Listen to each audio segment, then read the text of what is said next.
This channel does not promote any violent, harmful, or illegal activities. All content provided by this channel is meant for an educational purpose only. Top quality और consistent performance के लिए सिर्फ silver pump नाम याद रखना। কলকাতা কি ক্রমশ বেআইনি অস্ত্র কারবারিদের ট্রানজিট রুট হয়ে উঠছে। খাস কলকাতায় ফের আগ্নেয়াস্ত্র উদ্ধার। আনন্দপুরে অন্তত 10টি অত্যাধুনিক আগ্নেয়াস্ত্র সহ পাকড়াও 2 জন। ধৃতদের মধ্যে একজন মহিলা। পুলিশ সূত্রে খবর ছত্তিশগড় থেকে অস্ত্রগুলি নিয়ে আসা হয়েছিল। কথা বলবো আমাদের প্রতিনিধি সুমন আমাদের সঙ্গে রয়েছেন, সরাসরি সুমনের সঙ্গে কথা বলি। সুমন, একটু আগেও তুমি দেখাচ্ছিলে যে সিজার লিস্ট তৈরি চলছে, সেখানে এই মুহূর্তে কি কি তথ্য পাওয়া যাচ্ছে? এই দুজন কারা, কোথাকার বাসিন্দা, কেন এতগুলো অস্ত্র নিয়ে তারা যাচ্ছিলেন, কি জানা যাচ্ছে?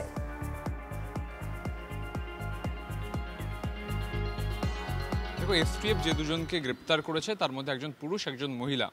পুরুষ হুগলির বাসিন্দা এবং মহিলা বর্ধমানের বাসিন্দা বলে আপাতত সূত্র মারফত জানা যাচ্ছে। তোমাকে বলে রাখি, ইতিমধ্যেই কিন্তু 10টিরও বেশি বন্দুক প্রায় আটক করা হয়েছে, সিজ করা হয়েছে, যেমনটা আমরা জানতে পারছি। যদি অফিসিয়ালি এখনও এসটিএফের তরফ থেকে কিছু জানানো হয়নি।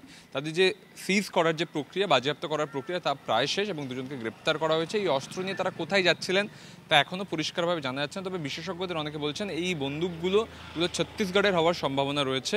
সেক্ষেত্রে ওখান থেকে কিভাবে এলো এখানে তা নিয়েও কিন্তু প্রশ্ন রয়েছে। আমার ক্যামেরা বন্ধু চাঁদ যে খামগুলো দেখাচ্ছে তার মধ্যেই কিন্তু সেই বন্দুকগুলোকে মুখ বন্ধ করে রাখা হয়েছে এবং সিল করা হয়েছে। স্বাভাবিকভাবে তাদের কাছ থেকে এই বন্দুকের সঙ্গে সঙ্গে ট্রেনের টিকিট এবং মোবাইল ফোনও উদ্ধার হয়েছে।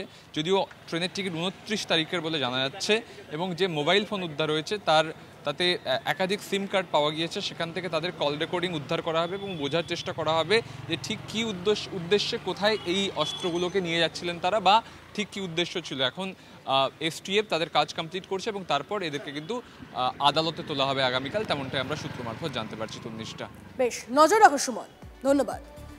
আর দেখুন, এই প্রথম নয়, সম্প্রতি কলকাতার একের পর এক জায়গা থেকে বেআইনি আগ্নেয়াস্ত্র উদ্ধার হয়েছে। কখনো শিয়ালদা, কখনো বৈঠকখানা রোড, কখনো বউবাজারে আগ্নেয়াস্ত্র উদ্ধার।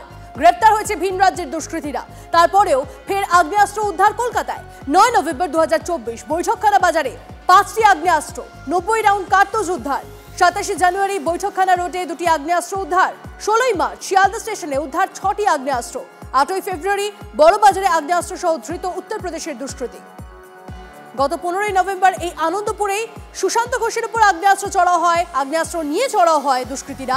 অল্পের জন্য প্রাণে বাঁচেন তৃণমূল কাউন্সিলর সুশান্ত ঘোষ। আমরা কথা বলেছিলাম বিজেপি নেতা সজল ঘোষের সঙ্গে, তিনি কি বলেছিলেন আপনাদেরকে শোনাবো। যেটা হচ্ছে, তারা তো যারা এর থেকে আসছে, বাংলাদেশ থেকে আসছে, তাদের এজেন্ডা আলাদা। আর তারা আগে বিহারে মাল বেচতো, এখন আর বিহারে এইসব মাল বিক্রি করা যাচ্ছে না, ফলে তারা এখন কলকাতায় চলে এসছে। আর কলকাতা এখন হাই ডিমান্ডের জায়গা।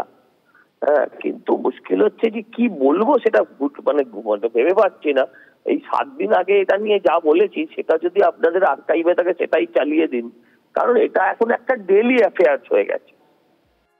দিকে দিকে অস্ত্র উদ্ধার এবং তা নিয়ে আমরা কথা বলেছিলাম প্রাক্তন পুলিশ কর্তা অরিন্দম আচার্যর সঙ্গে, তিনি কি বলছেন শুনুন। ক্ষেত্রে আমার মনে হচ্ছে যে আজকে শুধু সিজ করলে তো হবে না, নিশ্চয়ই আবার আমি বলবো এসটিএফকে অসংখ্য ধন্যবাদ জানাই। কিন্তু এটা যারা নাকি আজকে অস্ত্র আনছে, যারা জমায়েত করছে, যারা বিনিয়োগ করছে, তাদের বিরুদ্ধে যদি গঠনমূলক চিন্তা ভাবনা না নেয়, তাহলে আপনাকে বলে রাখছি, একটু লিখে নিন, আগামী 2026-এ যে ইলেকশন হচ্ছে এটা কিন্তু রক্ত গঙ্গা বয়ে যাবে।